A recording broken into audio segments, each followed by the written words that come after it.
Yes. I apologize. We are having some difficulties here. But with the recording here, but we'll pull up the insurance survey here just to let you know. Just a quick summary here, a bit of changes. Hopefully you've had a chance to look at this. We received two quotes, one from Liberty Mutual, the other from CM Region. As you can see, CM Region is a little lower than Liberty Mutual. And if you look at the coverages, CM Region has a lower deductible. The earth movement, as you know, earth movement we've had with CM Region for a few years now. Last year, Liberty decided to offer earth movement as well, not just earthquakes. Well, this year they changed their mind and they decided they're only going to do earthquake coverage now for $1 million. So CM Region definitely still has the better coverage there. And then a few other changes down there now. CM Region's educational leaders liability deductible is $15,000, which is higher than Liberty Mutual, but not by much. The bottom line is that CM Region is still the better value of the companies that have quoted us. So it's the administration's recommendation that you approve CM Region this evening. And then I wanted to draw your attention to our student accident insurance. As you recall, probably about 4 or 5 years ago, we went from voluntary coverage to compulsory coverage. And compulsory coverage just means we cover all students at all times, you know, whether they're in the classroom, whether they're on the playground, whether they're at a sporting event, any school-sponsored activity. Well, in the last couple of years, we've seen an uptick in our usage. They call that the run rate in insurance. And our run rate has gone up. Previously, our premium with American Access last year was $6,800.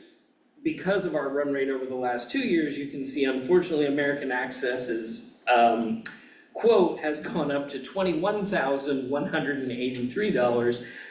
AG Administrators, the PSBA product, there is also higher than last year's quote, but it's only $12,901 compared to $21,183.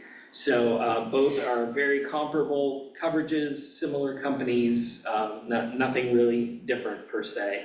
So it is our recommendation that we go with AG Administrators for our student accident insurance. And we ask that you approve these this evening because our current insurance coverage expires on Sunday, June 30th, and we need to get this rocking and rolling here for Monday, July 1st. So that is our hope. And I'll entertain a motion. So moved. Second? Second. Okay, any questions or comments?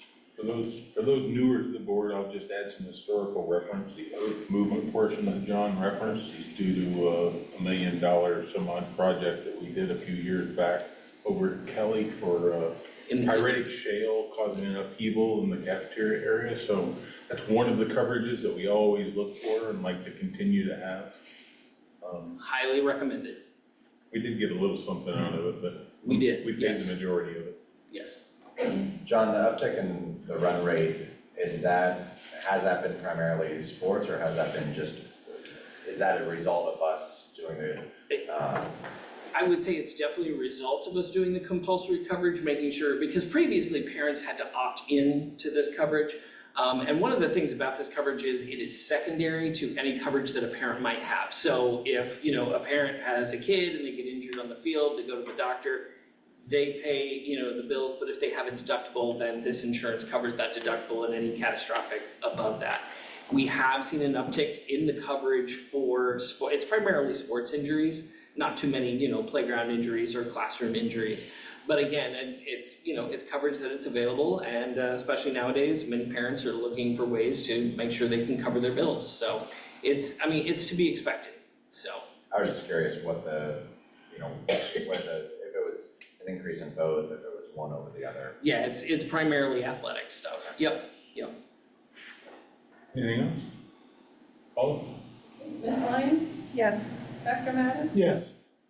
Mr. Fetzer? Yes. Dr. Grant? Yes. Mr. Heath? Yes. Mrs. Kraft? Yes. Motion carried. Budget transfers, John. Yes, you have before you the Q4 budget transfers, and then we would ask you to authorize the administration to make any transfers as necessary as we wrap up the financial year. And then we'll bring those back to you in November for you to review and approve. Do I hear a motion? So moved. Second. Any questions, discussion? Paula? Dr. Mattis? Yes. Mr. Fetzer? Yes. Dr. Grant? Yes. Mr. Heath? Yes. Mrs. Kraus? Yes. Ms. Lyons? Yes. Motion carried. Revised job descriptions, Ms. Mosley. Thank you. We've been working with our job descriptions, clarifying language, reflecting some title changes, some associated responsibilities of the ones that are listed here: supervisory aide, network administrator, director of athletic safety, and the business manager job description. So we bring them forward for approval this evening. Is there a motion? So moved. Second. Any questions or discussion? Paula? Mr. Fetzer? Yes. Dr. Grant? Yes. Mr. Heath? Yes. Mrs. Kraus? Yes. Ms. Lyons? Yes. Dr. Mattis? Yes. Motion carried. And lastly, the item we added, the agreements for East Buffalo Township. John, if you want to give a brief synopsis just for the press, since the rest of Absolutely, us yes. already know.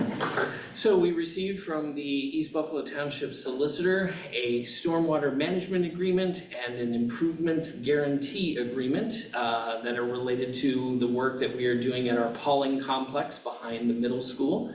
And it's basically just an agreement with the township that we will take care and do all the stormwater management projects that are required, and that we will follow all codes and requirements when we build up our improvements, as it were. And if the township should find that we would be in violation of any rules or regulations, they would have the ability to come knock on our door and say, hey, you need to fix this. So this is pretty much the exact same language that we have with Kelly Township for our improvements here at the high school property.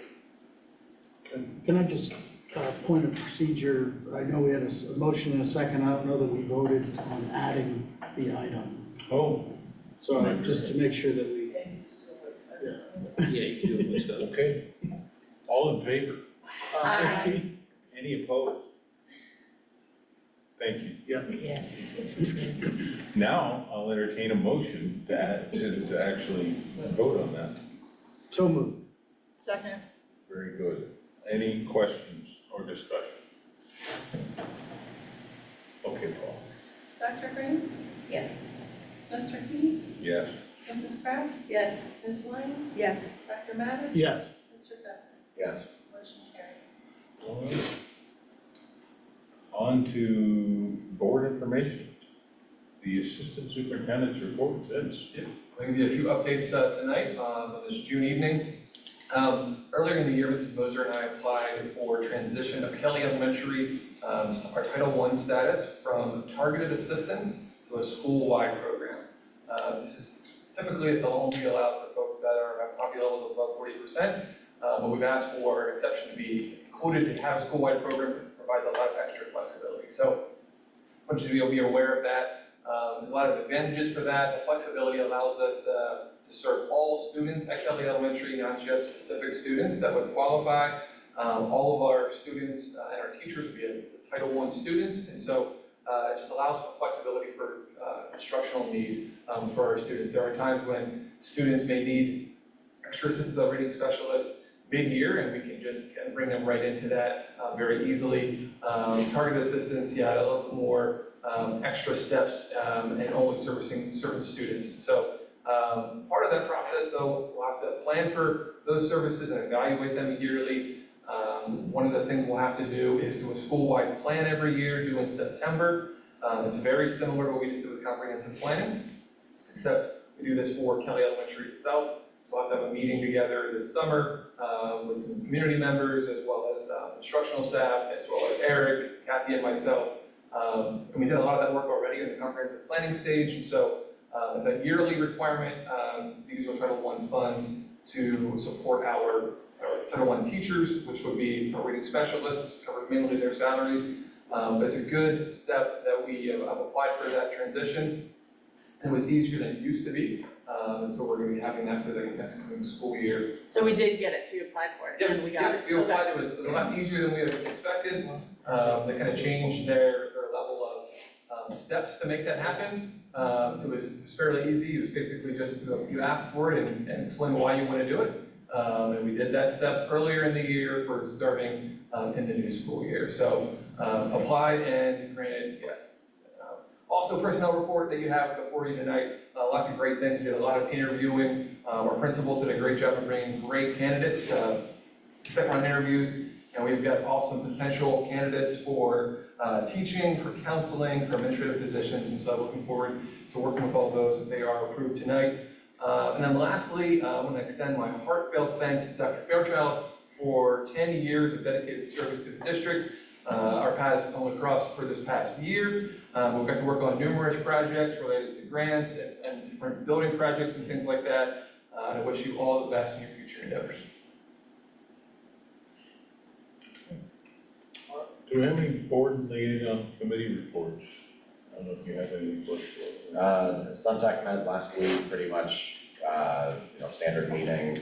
One thing just to point out, a big thanks to Dr. Jankowski for the past 2 years of serving as superintendent of record. He did a great job over there and was a great asset for us, so thank you to him. Do they vote on who becomes? So there's a rotation, so he's from Salem's Grove, Jason Bendel is coming in from Shikellamy now for the next 2 years. Yes, thank you. There's a rotation from the 5 sending districts. Perfect. Is there anything in the consent agenda that needs to be held out? Not entertain a motion to approve the consent agenda with the revised personnel report. Motion. Second. Very good. Paul, any discussion on anything in the consent agenda? Okay, Mr. Heath, yes. Mrs. Kraus, Yes. Ms. Lyons, Yes. Dr. Matis, Yes. Mr. Spencer, Yes. Dr. Green. Yes. Motion carried.